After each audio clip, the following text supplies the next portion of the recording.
اللہ اور بندوں کا کیا رشتہ ہے؟ اللہ خالق ہے نا، بندے مخلوق ہیں۔ اللہ تبارک و تعالی نے بندوں کو پیدا کیا، اللہ خالق ہے، بندے اسی کی مخلوق ہے اور کسی کی نہیں۔ اللہ تبارک و تعالی بندوں کو رزق دے رہا ہے، ساری مخلوق کو اللہ رزق دیتا ہے، ساری کی ساری مخلوق مرزوق ہے۔ رشتہ دیکھو نا، اللہ ہی مالک ہے، اللہ ہی خالق ہے، اللہ ہی رازق ہے۔ آنکھ سے دیکھتے ہو نا، اس آنکھ سے کس نے دی؟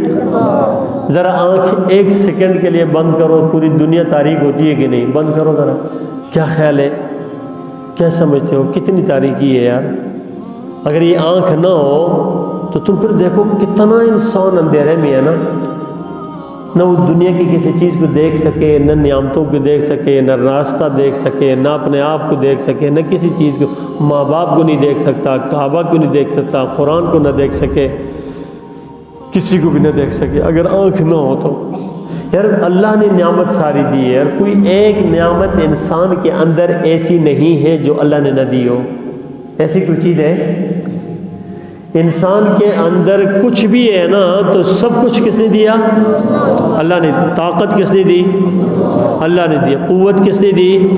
زبان کا بولنا، یہ زبان بول رہی ہے، کس نے طاقت دی؟ رشتہ بتا رہا ہوں کہ دیکھو اللہ اور بندے کا کیا تعلق ہے۔ یار یہ بندہ اپنا ہے ہی نہیں ہے، اس کا وجود ہی نہیں تھا، ہے تو اللہ نے دیا۔ جتنا اللہ پاک نے یہ نعمتیں ہمارے اوپر کی اور دی ہے نا، ہم ان کا شکر نہیں ادا کرتے، ہم اتنے ناشکر اور نافرمان لوگ ہیں۔ اور ہمارا مصیبت کیا ہے؟ ہم نے اللہ کو ناراض کرنے کی ہر صورت اختیار کی ہوئی ہے۔ کھائیں اللہ کا، پئیں اللہ کا، آنکھ اللہ نے دی ہے، نعمتوں سے فائدہ اٹھائیں، زبان بول رہی ہے اللہ نے دی، ایک اللہ ہی کو بلا کے بیٹھے ہو۔